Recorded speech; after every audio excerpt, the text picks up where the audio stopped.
Señoras y señores, buenas noches, bienvenidos a Debate Abierto. Gracias por permitirnos acompañarles en los próximos 55 minutos de programa. Miren, estamos muy comprometidos en esta empresa y este servidor también con buscar la forma de motivar lo más que se pueda con las consideraciones propias, desde luego, a que se lea más en Panamá, que haya mayor cantidad de lectores, que no seamos monotemáticos, que nada más leemos específicamente sobre un tema. No, hay que buscar la manera de que la gente entienda que parte de la educación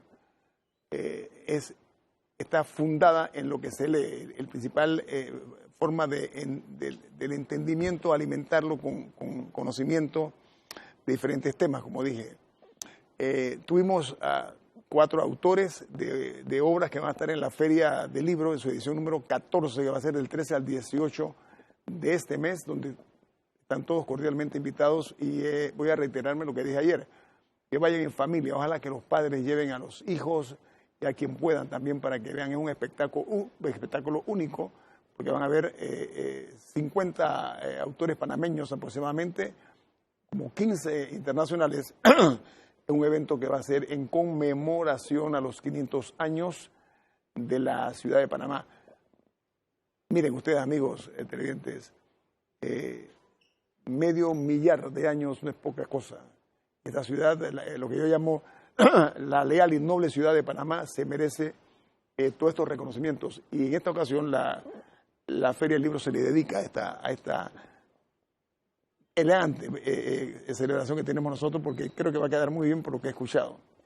Entonces, para nosotros incentivarlos, estimularlos, motivarlos, invitarlos a que no se pierda la Feria del Libro, vamos a hablar de varios temas. Primero, presento a nuestra invitada de esta noche. Es amiga de la casa, se llama Rita Vázquez, que la han escuchado, ¿no? Ella es la directora del diario La Prensa, aquí vecina de esta empresa, estamos en el mismo vecindario. Somos amigos, además debo decirlo, me siento orgulloso de ser amigo, de contar a Rita, que me cuente ella miente a sus amigos. Rita es abogada, ha escrito 3 obras en los últimos 3 años. La primera se llama Sociedades Peligrosas, la historia detrás de los Panama Papers. Y ahora van a ver por qué ella escribió este libro. Lo vamos a compartir, Rita, ¿le parece? Claro, claro que sí. Este libro es escrito por J. Scott Bernstein y Rita. Tengo que decir que eres directora de La Prensa porque lo eres. Sí, no hay ningún problema. No hay problema, claro que no. Orgullosa. Me alegro mucho. La segunda obra del año 2018 es El fantasma de Noriega. Aquí está la autora con un libro muy interesante. Y el tercero, que está fresco, ¿no? Se llama Tráfico. Se refiere a la frontera entre Panamá y Colombia, drogas, armas y migrantes. Bienvenida, Rita Vázquez, aquí a Debate Abierto. Un placer tenerla. Muchísimas gracias por tenerme nuevamente aquí. Me encanta y me siento como en mi casa, la verdad. 3 libros seguidos. Sí, bueno. Hablamos ahora de eso porque poner negro sobre blanco no es fácil en este sentido de un libro, ¿no? Está con nosotros en la mesa también, que ya estaba aquí, es conocido aquí en Debate Abierto, el señor Diógenes Galván. Él es capitán del Práctico del Canal. Es empresario, es gestor social de la provincia de Colón, una fundación que se llama Héroes C3. ¿Cómo que es la cosa? Así, ¿no? Así, Eres Héroes C3. También está con nosotros. Buenas noches, ¿cómo está? Buenas noches, gracias. Bienvenido. Gracias por la oportunidad de aportar. Comienzo aquí con la señora Vázquez. Va a estar en la Feria del Libro, obviamente, tráfico. Hablar de tráfico, hablar de pecados. Así es. Habla un poquito acerca de esto, de la frontera entre Panamá y Colombia, que es una frontera muy porosa. Lo voy a adelantarme diciéndole. Drogas, que todo el mundo sabe la incidencia negativa que tiene en la sociedad nuestra y del mundo. Armas, otro de los elementos más deleznables que hay, que la humanidad lo utilice. Inmigrantes, tema muy sensitivo en este momento, señora Vázquez. El libro, bueno, Tráfico, está escrito por mi esposo, con quien he escrito los otros 2 libros también. Los escribimos en conjunto.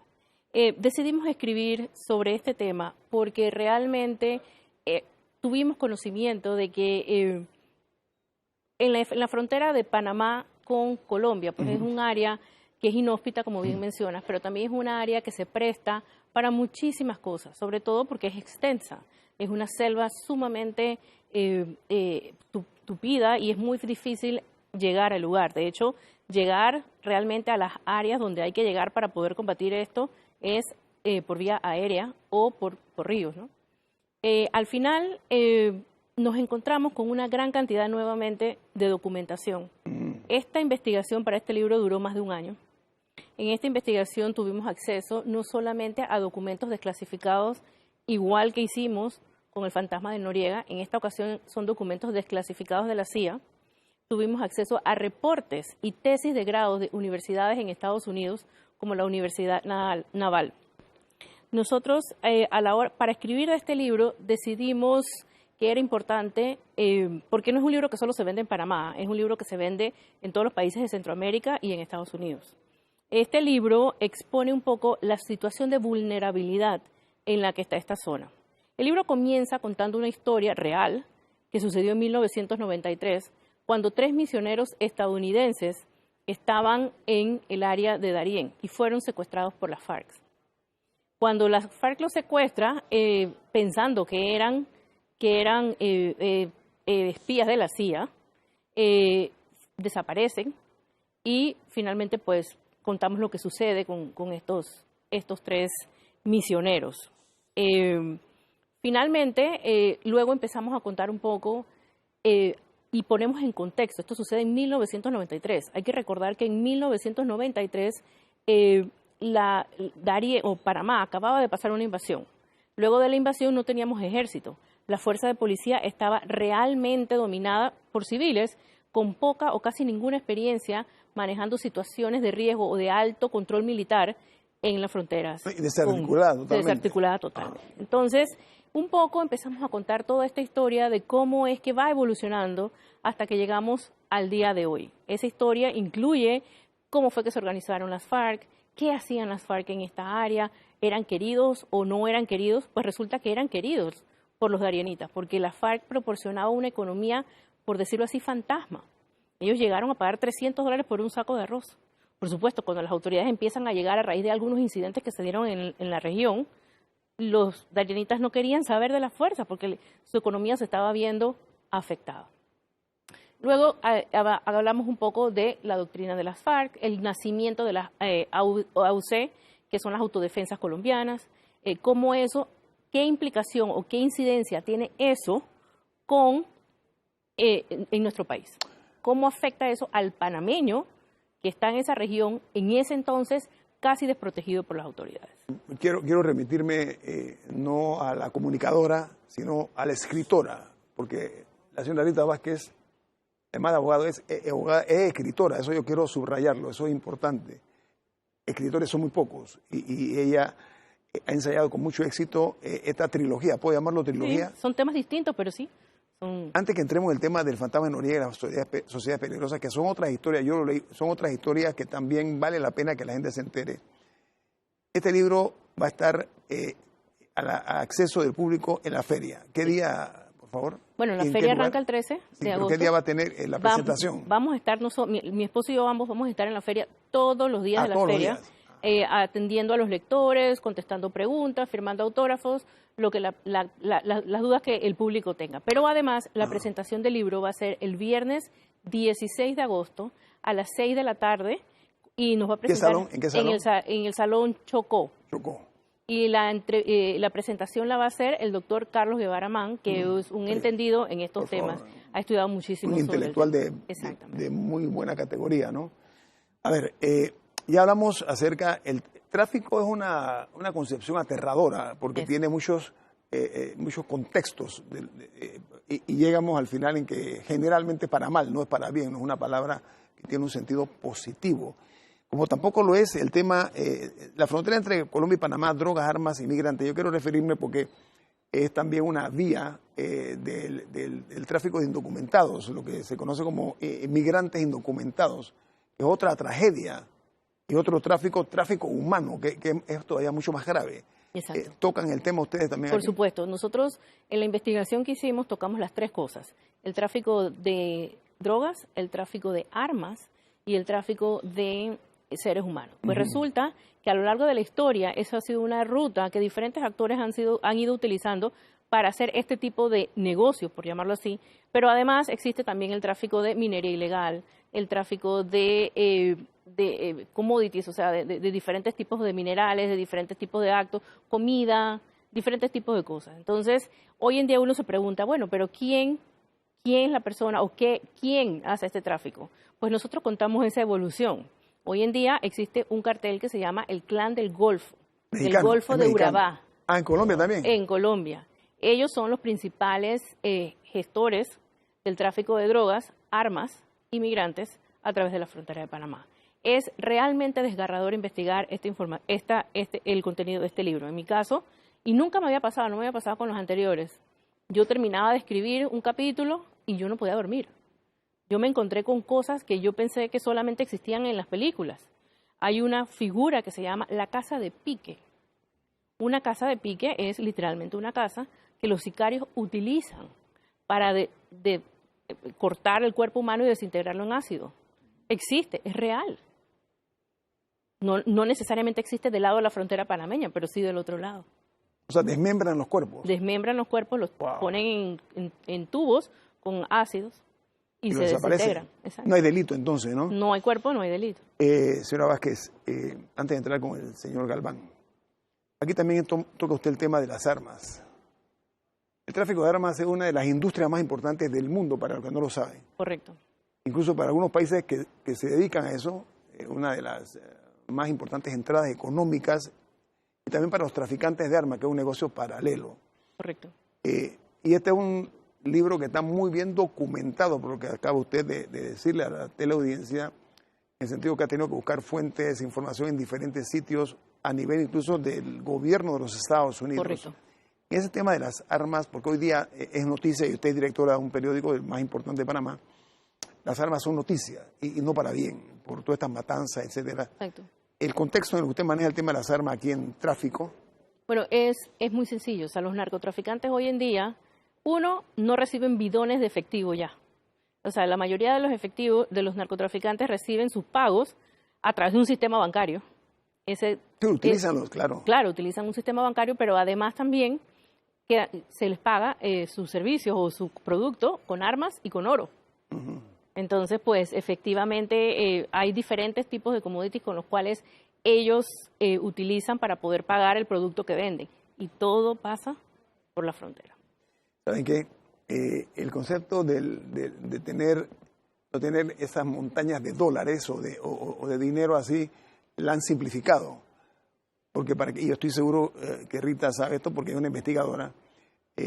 Hoy día los narcotraficantes tienen contadores muy prestigiosos, tienen abogados muy reconocidos, tienen ex jefes de policía, tienen expertos en miembros de la policía, de lo que se llaman los grupos élites. Correcto.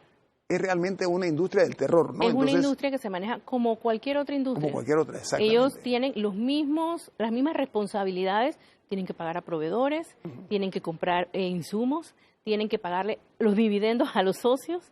Realmente funciona exactamente igual. Una corporación. Claro, y lo cierto es que una vez en el sistema bancario, $1 producto del narcotráfico se ve exactamente igual que $1 producto de un trabajo honrado. Tan clorofílico como el dólar igual común y de corriente. verde. ¿Sabe qué otra modalidad que no sé si usted la tiene aquí? También se está manejando el tema de la corrupción, se paga con diamantes. ¿Usted sabía? Por supuesto que sí. Miren usted la técnica, porque yo escuché a una persona... son más chiquitos.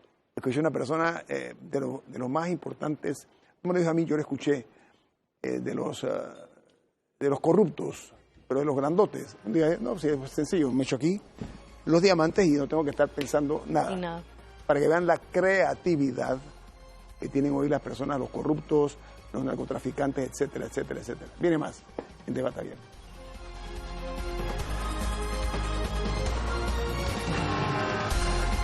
Bueno, está con la abogada escritora. Vamos a hablar de la escritora hoy día. Sí. Abogados son muchos, escritores son muy pocos. ¿Le parece bien? Me parece fabuloso. Muy bien. Johnny Galván es, como dije, es piloto del canal, le dicen, ¿no? Sí. Es gestor social en la provincia de Colón. Él tiene una fundación que se llama Héroes C3. Háblame, por favor, acerca de esa sensitiva iniciativa, porque eso habla bien cuando alguien se preocupa por su propia provincia donde nació. Claro. Hábleme en qué consiste esta fundación. Bueno, nosotros en el 2008, un grupo de amigos decidimos que ya nos habíamos profesionalizado y estábamos de manera individual atendiendo ciertos temas, apoyando y ayudando gente, como quien dice, ayudando gente. Vamos a organizarnos y vamos a hacer una estructura formal y vamos a tratar de ver si de manera un poco más científica ayudamos a revertir los problemas que tenemos en nuestra provincia, pues porque venimos de ese mundo, de esa pobreza, de ese submundo. Pudimos salir de esa realidad y creamos entonces la Fundación Héroes 3, que primero comenzó como un movimiento, se llamaba Movimiento Héroes 3. Dirigido a niños, adolescentes. Solamente nosotros trabajamos con niños y jóvenes, sobre todo que se encuentran en situación de riesgo social. Okay. Es un trabajo muy silencioso que hacemos. Hay gente que en Colón se sorprende porque ahora tuvimos una visibilización en un proyecto político y la gente dice, no sabía que tú estabas haciendo eso durante tantos años, ¿no? Escuchando y leyendo Tráfico, el producto de Rita, uno comienza a darle un poco de forma a lo que pareciera una consecuencia del tráfico y esa industria del narcotráfico, pero no es una consecuencia, entonces, sino que más bien es ese recurso humano en la industria. Y nosotros nos encontramos en Colón con cómo impacta esta codicia por dinero. Al final es un tema de dinero. Cómo impacta en la vida de la gente y en la vida de la gente más vulnerable, sobre todo la gente que tiene menos protección en función de su capacidad, su equipamiento en materia de educación, gente que no tiene un amor en sus hogares, jóvenes, niños. Ese es el recurso humano principal para estas organizaciones. Hemos estado trabajando durante 10, 11 años, nos hemos tenido que reunir con gente que tiene mando dentro de algunas organizaciones que se dedican a este tema. Nosotros no somos autoridad. Nuestro rol era atender a jóvenes que están cerca. A veces nos encontrábamos en situaciones de confrontación. Sí, rápidamente recuerdo una vez que estuvimos en la playita. Íbamos a hacer un torneo de baloncesto. Y en la playita, cuando paraban los carros, la gente afuera de la arena de Colón le rompían los vidrios. Así que se nos dio la información de delincuenciales, ¿no? Sí, de que había un grupo, una pandilla que se dedicaba a eso. Así que nos tocó ir a hablar con el jefe de la pandilla en la playita, ¿no? Entonces, cuando llegamos a la casa, que ya nos estaba esperando, yo entré con una trabajadora social y él se para una cama donde está. Ellos viven como especie de unos cuartos pequeños de madera, separados por cortinas, y sale una niña y se mete detrás de una cortina, y la trabajadora social lo enfrenta. Yo no entendía lo que pasaba y ella comenzó a discutir. Yo recuerdo que el señor saca un arma y me la pone a mí en el pecho, porque salgan de mi casa, salgan, váyanse aquí. Yo fui a conversar con él para que los muchachos se involucraran en el proyecto y entonces era una estrategia. Al final es como un submundo, Después nos dimos cuenta que lamentablemente la niña era una niña de 13 años que había sido la hija de la mujer de él, que ahora él se había quedado con la niña como su mujer. O sea, eso es lo que se vive en ese submundo y él es en su momento, pues ya no está, él es un recurso humano importante para ese negocio que pareciera que es en un ambiente muy sofisticado, pero que está alimentado por algo tan desagradable, un deterioro humano tan desagradable que al final termina con deteriorar y curar una sociedad como la provincia de Colón. Pues, me permite, yo voy a denominarlo a mi manera, se llama descomposición social, eso es como un cuerpo que se descompone. Eso, muy bien, permiso. Sí. Voy a hablar con la escritora Rita Vázquez.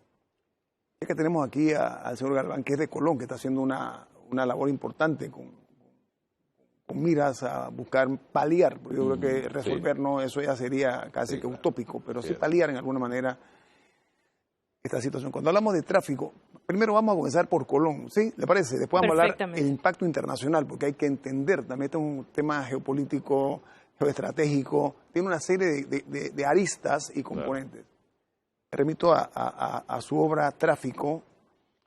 En Colón es uno de los puntos más frágiles en una cadena, pero Colón tiene mucho que ver con el tráfico de diferentes temas, drogas, muchísimos más. Hágame el enlace, por favor, entre Colón y el tráfico. Bueno, como es de conocimiento de la mayoría del público, la droga entra a Panamá de diferentes maneras. Entra por tierra, entra en mochilas. Containers. Pero básicamente entra por tierra en mochileros que son contratados por el Clan del Golfo, por ejemplo. Ellos entran a Panamá a través de las trochas de la selva del Darién, cargando la droga en sus mochilas. Otra entra por mar, también por diferentes áreas de las costas panameñas, principalmente el Caribe, aunque también entra en el Pacífico. Esa droga, una vez entra, tiene dos formas de salir de Panamá. La primera por tierra, a través de la frontera con Costa Rica, y la segunda a través de los puertos, principalmente el de Colón. Esta droga es custodiada desde que llega a territorio panameño hasta que sale por nuestras pandillas. Ese es el trabajo fundamental que hacen los pandilleros con respecto al tema del narcotráfico. Son los escoltas, digamos así. Ellos garantizan que pase, ellos están trabajando para una organización mayor. Algunos ya han ascendido, como quien dice, en la cadena, y ya además tienen injerencia en el tráfico de la misma sustancia. Mucha de la droga, y de hecho hace un tiempo salió una publicación con el tema de la utilización del puerto en Colón para el trasiego de drogas. Y habían pandilleros involucrados, y es que estos pandilleros, como lo contamos en el libro, lo que hacen es que están infiltrados dentro de los puertos. Por ejemplo, la gente que trabaja en los puertos, la gente que mueve los contenedores, que manejan los montacargas, son gente del barrio, del mismo barrio donde salen los chicos de las pandillas. Una organización, lo que me Por está supuesto. diciendo. Entonces, algunos sí van y estudian y avanzan un poco más, y entonces están en una escala distinta dentro de la organización, pero ellos hacen eso. Entonces, ellos se encargan también de reclutar. Historias de ese calibre es lo que contamos en Tráfico. Y bueno, la fundación que maneja Diógenes y el trabajo que hacen en Colón, que es muy positivo, básicamente trata de contrarrestar esta denuncia que nosotros hacemos en este libro. Al final del camino, esos jóvenes, si nuestra generación, me refiero a la tuya, a la mía y a la de Diógenes, si nosotros no hacemos algo por solucionar este problema, ellos van a tener que enfrentar ese problema. Mire, cuando la presentación, al inicio del programa, estamos hablando de este libro, que es una obra de la escritora Rita Vázquez y su esposo J. Scott Bronstein. Me estaba hablando que ustedes han tenido que recurrir a buscar información fuera del país, incluidos estamentos en los Estados Unidos. Correcto. Los Estados Unidos es el principal adalid en contra del narcotráfico, tráfico, etcétera. ¿Cómo ustedes logran acceder a esta información? Que en los Estados Unidos no es como aquí, allá es muy distinta la metodología. Me gustaría, si alguien tiene, compartir como una panameña, como usted. Entiendo que su esposo obviamente es estadounidense, pero ¿cómo logran ustedes recabar esta información de estas instituciones tan importantes en los Estados Unidos? Bueno, nosotros iniciamos, y esta es la segunda parte del libro, que la primera parte es una parte más bien para poner al lector en el contexto de lo que se vive en el área, de lo que pasa y lo que sucede allí. Y como no todos los lectores son panameños, sino hay otras personas en otros países, un poco explicar el rol de Panamá en este desafortunado negocio. La segunda parte del libro habla un poco de la política exterior de Panamá, Colombia, México y Estados Unidos, que podría decirse que son los principales actores dentro de este negocio. El tema del narcotráfico. En el tema particular del narcotráfico. Nosotros accesamos documentos desclasificados de la CIA, accesamos documentación... Pero permítame nada más, porque creo que usted es comunicadora. La gente escucha, ¿no? Accesamos a documentos de la CIA. Punto, vamos a meter un seguido, un punto y seguido, en un punto aparte. ¿Cómo se hace eso? Es lo que estoy tratando de ilustrar a la teleaudiencia. Horas de buscar fuentes, horas... ¿Ustedes llegan, nada más tocan la puerta? No, ¿Cómo es? La metodología es básicamente entrar a... Me lo cuenta después, porque es una historia que no podemos perdernos en una pequeña porción. ¿Sí? ¿Le parece? Con permiso. Viene más aquí en Debate Abierto.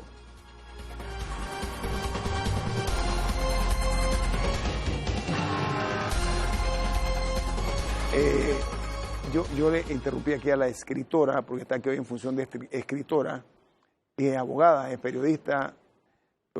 Está hoy la escritora Rita Vázquez, autora de Tráfico de Sociedades Peligrosas, que es la historia detrás de los Panama Papers, que le voy a preguntar también, señora Vázquez, y el fantasma de Noriega. 3 tópicos, los 3 interesantes. Pero vuelvo, para contar esta historia tienes que recurrir a muchas fuentes de información. Usted me habló de desclasificación en la Central de Inteligencia, ¿no? En la CIA. ¿Cómo usted como panameña, cómo usted llega y le permiten buscar en estos documentos que muchos son clasificados, ¿no? Bueno, nosotros accesamos documentos desclasificados.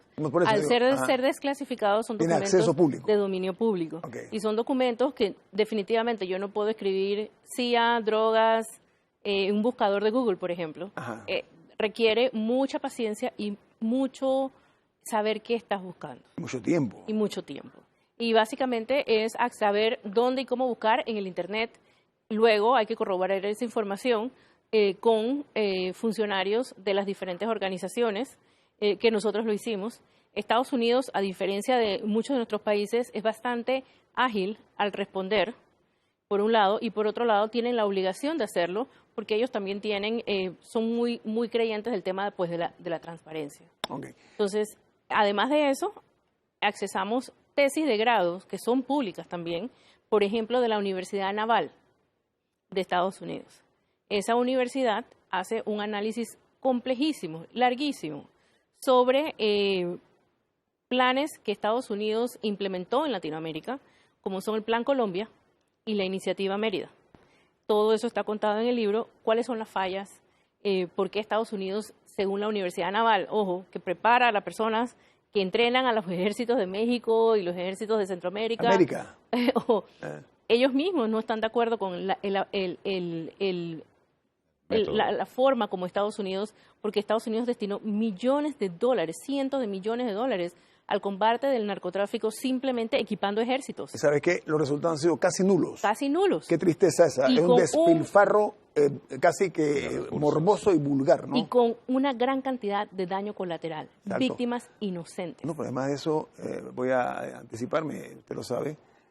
Cuando en Colombia había ejemplo, se comenzó a utilizar veneno para acabar con las hojas de coca. Acabaron con la comida de la gente. Acabaron con, exacto. Ese fue el efecto colateral, pero señora Vázquez. A ver, usted tocó un punto que me parece interesante también. El tema de la política de los países, de los principales actores, voy a ponerlo así, ¿sí? ¿Cómo funciona eso para entender? Bueno, siempre bajo la férula de los Estados Unidos. Exactamente. Okay. Resulta que luego de tanta investigación y de leer tantos documentos nos dimos cuenta que resulta que la política exterior de todos estos países pareciese que está ideada en lo que me dé más votos, en lo que yo como gobernante pueda generar más votos para mi campaña política en las próximas elecciones. Y no hay una política exterior centralizada. Y robusta. Robusta, pero centralizada en combatir entre todos estos actores el mismo problema. Al no poder combatir en conjunto, porque evidentemente se produce en Colombia, se trasiega a través de Panamá, corre todo Centroamérica y llega a México. Y de México llega a Estados Unidos donde está el consumidor.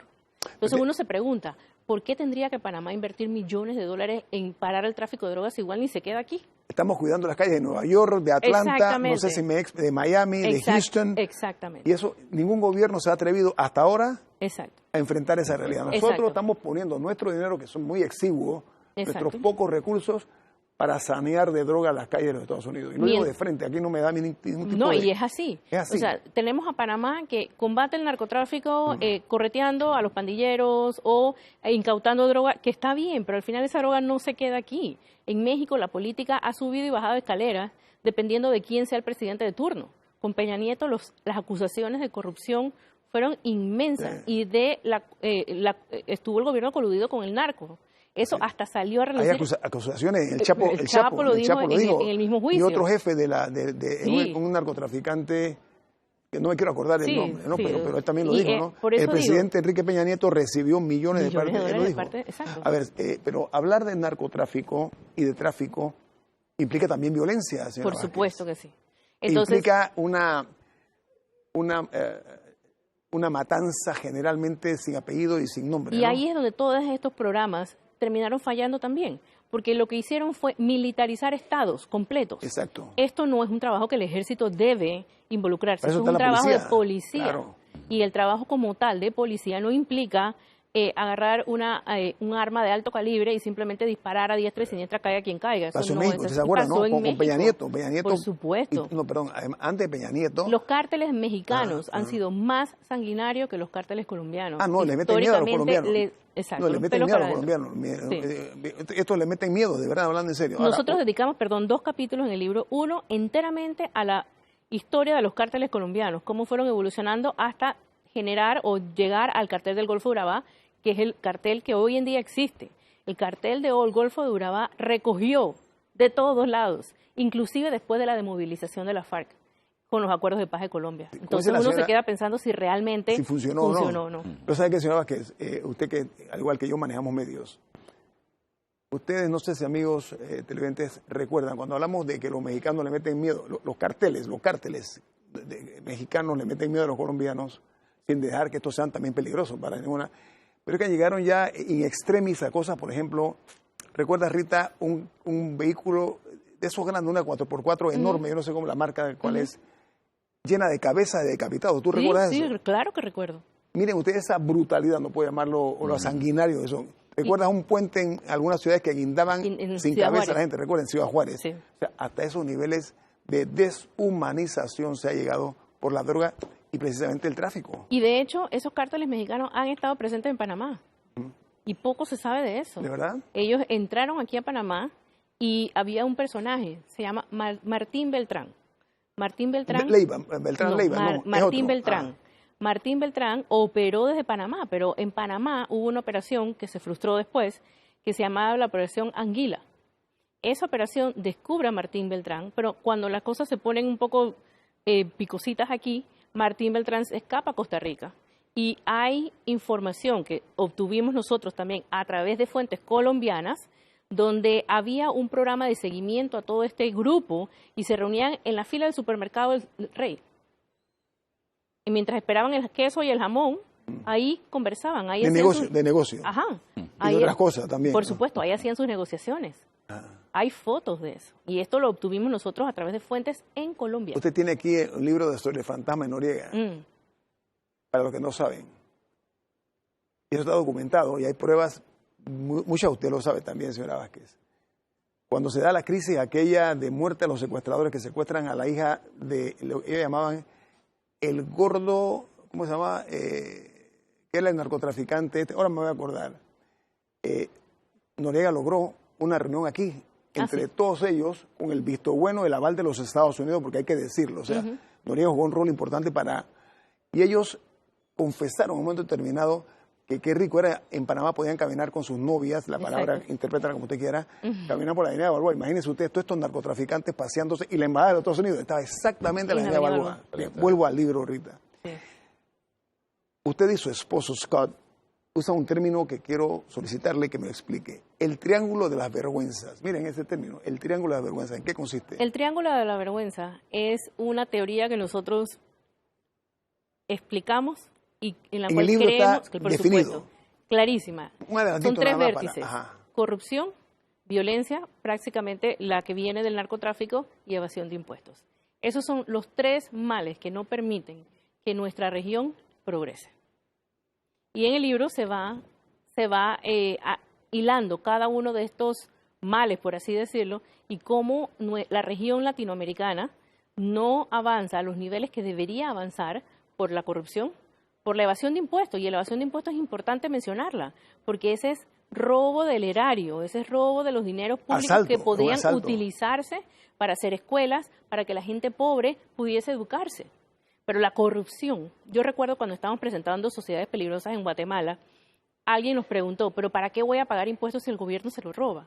Mucha gente piensa así. Mucha gente piensa así. Entonces, mientras exista corrupción en los estados, el ciudadano no esté dispuesto a cumplir con sus obligaciones, todas esas 2 cosas alimentan la pobreza. ¿Y quiénes lastimosamente son las presas de los narcotraficantes? La gente humilde. Porque ven sin mayor esfuerzo que pueden hacer dinero. Pueden hacer dinero. Venimos en breve aquí con la presentación de este libro, Tráfico, de Rita Vázquez y J. Scott Bronstein, que se llama Tráfico. Viene más.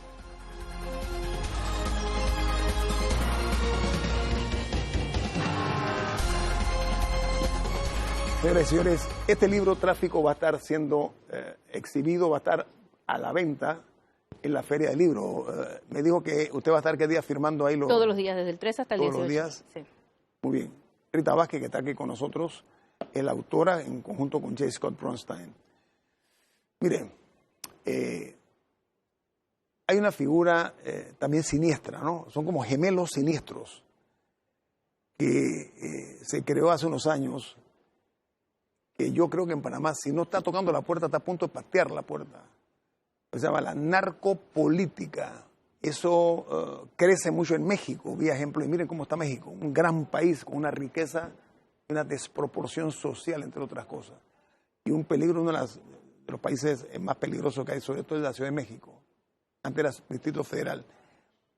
Narcopolítica, ¿ustedes lo tocan aquí en el libro? Narcopolítica no está tocando la puerta de Panamá, la narcopolítica está en Panamá. ¿Ya entró? ¿Pateando la puerta? Entró y tumbó la puerta. Ajá. Ni siquiera la pateó, la tumbó.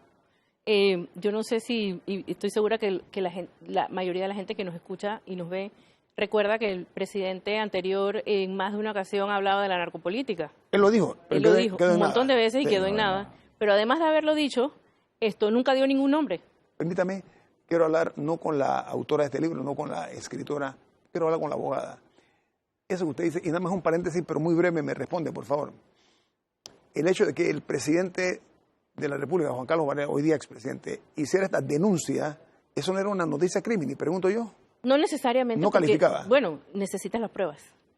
Pero y muchas de las pruebas no necesariamente son judicializables. Aunque un presidente lo diga, no. Ok, no. Gracias.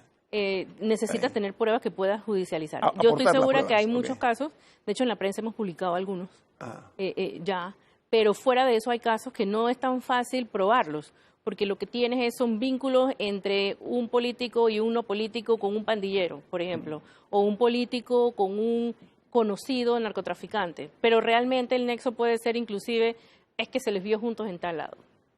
Es que, o sea, pueden ser cosas causales y casuales, pero también puede haber elementos, solo que abrir un caso no es solamente cosa de que alguien diga existe la narcopolítica. Dígame una cosa, señora Vázquez, escritora Vázquez, me gusta.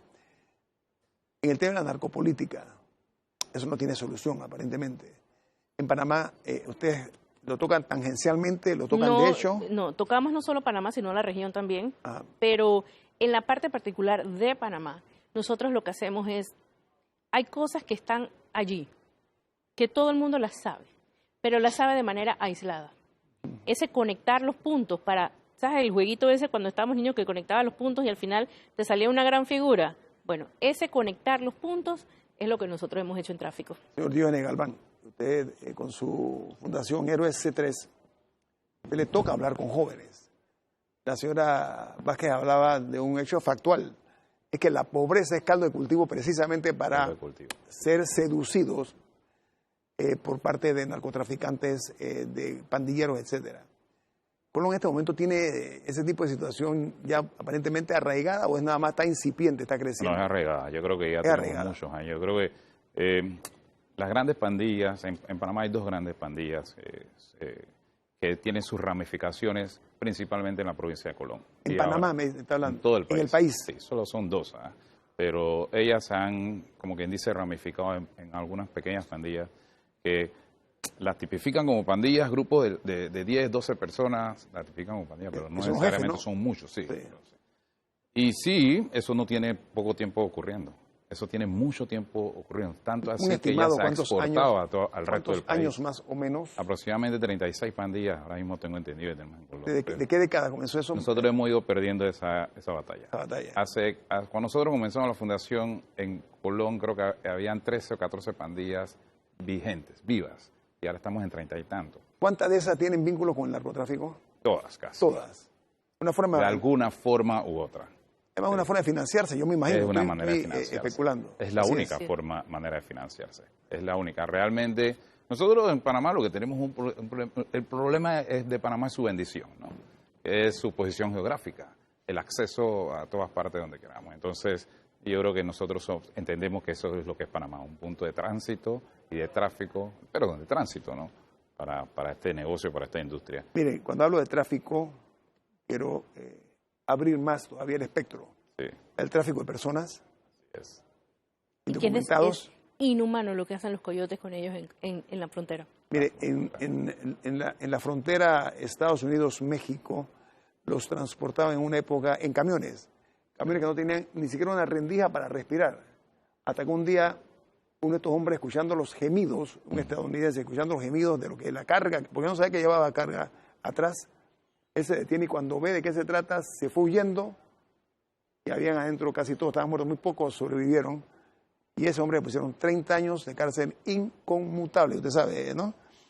En Panamá estamos, por las condiciones nuestras, desde el punto de vista geográfico, tenemos dos fronteras, una porosísima y la otra donde hay muchos callejones, creo que aplica, ¿no?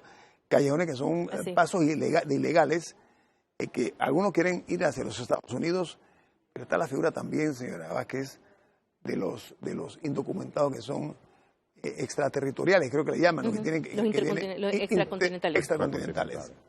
Eso hay que comenzar a controlarlo también, ¿no? Claro. Porque eso sería no una raya más al tigre, sino que eso ya sería otro tigre. Otro tigre. ¿Lo tocan también ustedes aquí o no? Sí, nosotros contamos en el libro cómo se hace este tráfico humano. Ellos, lo cierto es que no todos vienen caminando y cruzan la frontera en la selva desde Colombia. Muchos vienen hasta cierto punto por mar. Y luego que entran a Darién, hay áreas donde no se puede pasar por tierra y tienen que regresar al mar. Qué bueno que usted lo dice, ¿sabe por qué? Porque estuve investigando, creo que ustedes lo publicaron. El año pasado detuvo a un colombiano, un ciudadano colombiano. Él venía con 12 indocumentados y en una embarcación. La embarcación naufragó. ¿Te acuerdas de ese caso, no? Sí, claro. Lo voy a compartir aquí nada más con los televidentes. Eso fue en el área de Puerto de Ovaldía. Ahí murió un niño de 1 año y otro señor más también, y hay como 4 desaparecidos. ¿De eso me estás hablando? No, ese es uno de los casos. No, me estás hablando de casos como esos. Sí, sí y no. Esos casos suceden, pero, por ejemplo, hay un área que es una peña, una piedra, pero como es de noche, cuando llegan, muchos piensan que es una loma. Cuando empiezan a escalarla, se dan cuenta de que es resbaladiza, que es un risco. Y simplemente los tiran al mar y es sálvese quien pueda hasta que llega al otro lado. Muchos se ahogan. Un acto de crueldad manifiesta, ¿no? Y ya han pagado, ¿eh? O sea que el coyote ya se ganó su dinero. En Panamá, para ilustrar a la teleaudiencia, en una época se dio una práctica que era una red que cobraba, creo que eran $1.500 nada más por pasar. O sea, el pase, el peaje, por usar el término, era $1.500. Cuando tú sumas la cantidad de gente, hombre, que huyen por situaciones que realmente escapan ellos, problemas económicos, sociales, buscando mejores días, se da este tipo, son presa fácil de estos monstruos, ¿no? Así es, son gente desesperada. Ahorita ya llegó el momento de despedirnos, pero antes quiero que anuncies que tus 3 libros van a estar en la Feria del Libro y que invites además para que son 3 temas interesantes: Fantasma de Noriega, La Sociedad Peligrosa, que es lo que son los Panama Papers. Miren ustedes la temática que ella tiene, y el tráfico en la frontera de Panamá entre drogas, armas e inmigrantes. Tenemos un minuto nada más. Bueno, realmente me encantaría invitar a toda la población que vengan a la Feria del Libro. Es una actividad maravillosa para hacerlo en familia, para ir todos los días realmente, porque todos los días hay cosas diferentes, hay presentaciones de libro. Los invito a que vengan a la presentación del libro el viernes 16 a las 6 de la tarde. Estoy segura que después que escuchen la presentación del doctor Carlos Guevara Amán y que hagan sus preguntas, van a quedar encantados con querer leer Tráfico. Vamos a estar también con Sociedades Peligrosas, la historia detrás de los Panama Papers. Es el único libro en el mundo que cuenta la versión de los panameños sobre los Panama Papers. Algunos abogados de la industria lo han catalogado como la mejor defensa para el país. Hay que leerla porque eso conmovió los cimientos de nuestro país. Y no solo eso, hay que saber cómo defendernos. Claro. Y practicar la defensa. Exactamente. Y luego, El Fantasma de Noriega, que es un libro narrado, que narra la historia de cómo llegó Noriega al poder y cómo cayó, ambas cosas de manos de Estados Unidos. Bueno, a la escritora Rita Vázquez, gracias por compartir con nosotros 3 obras interesantes. Una de ellas va a estar, bueno, los 3 van a estar pero se inaugura con esta que es Tráfico. Al señor Diógenes Galván, muchas gracias por participar también. Gusto siempre. Y ustedes, como siempre, mi sentido de agradecimiento por acompañarnos. Buenas noches.